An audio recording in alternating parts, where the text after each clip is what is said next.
ఇవాళ డీలిమిటేషన్కి సంబంధించినటువంటి చర్చ దక్షిణాది రాష్ట్రాలని ఒక ఊపేస్తూ ఉంది.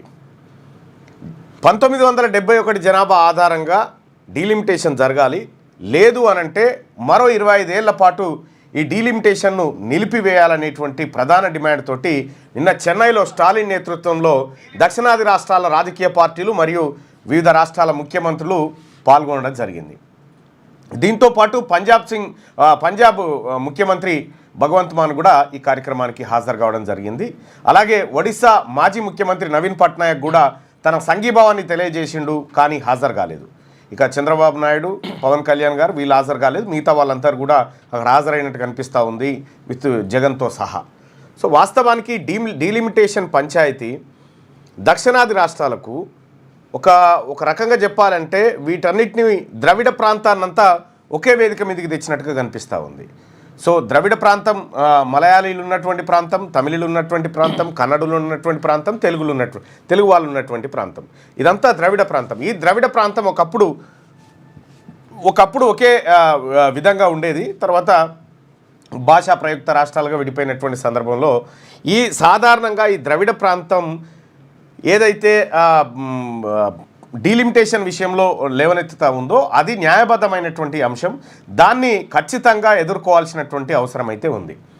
మరి స్టాలిన్ దీనికి నేతృత్వం వహిస్తూ దక్షిణాదిన ఒక అగ్గిరాజేసేటువంటి కార్యక్రమం చేస్తూ ఉంటే, మరోవైపు తమిళనాడు భారతీయ జనతా పార్టీ అధ్యక్షుడు అన్నామలై మాత్రం ఇది డీలిమిటేషన్ కోసం కాదు, వీళ్ళు ప్రజలకు ఇచ్చినటువంటి హామీలను మైమరపించి వాళ్ళ దృష్టిని మళ్లించడానికి చేస్తున్నటువంటి కార్యక్రమంగా ఆయన అన్నాడు.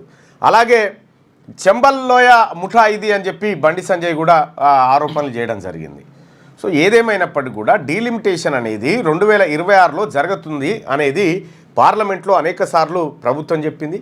మరి డీలిమిటేషన్ జరిగితే ఈ దక్షిణాది రాష్ట్రాల్లో ప్రస్తుతం 130 స్థానాలు ఈ దక్షిణాది ప్రాంతం ఈ దక్షిణాది రాష్ట్రాల నుంచి ఉన్నటువంటి పరిస్థితుల్లో మరి కొత్తగా సీట్లు పెరగకపోగా ఉన్న సీట్లు పోతే పార్లమెంట్లో మెజారిటీ సీట్లు ఉత్తర భారతదేశం వైపు ఉంటే రేపు పొద్దున వాళ్ళు దక్షిణాది ప్రయోజనాలను ఎట్లా నెరవేరుస్తారనేది ప్రధానమైనటువంటి పంచాయతీ.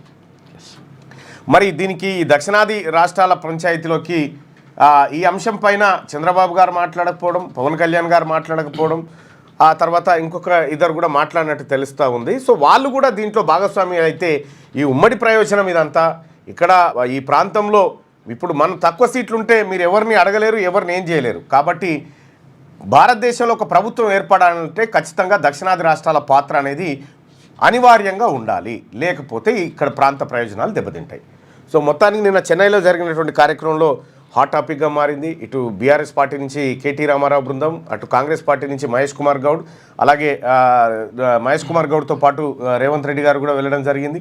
అలాగే ఇక స్టాలిన్ గారి కొడుకు ఉదయనిధి, తర్వాత డీకే శివకుమార్, అటు పినరై విజయన్ గారు, ఇట్లా భగవంత్ మాన్ గారు, ఇట్లా అందరు కూడా దాదాపుగా ఈ పార్టీల వాళ్ళందరూ అక్కడికి రావడం జరిగింది.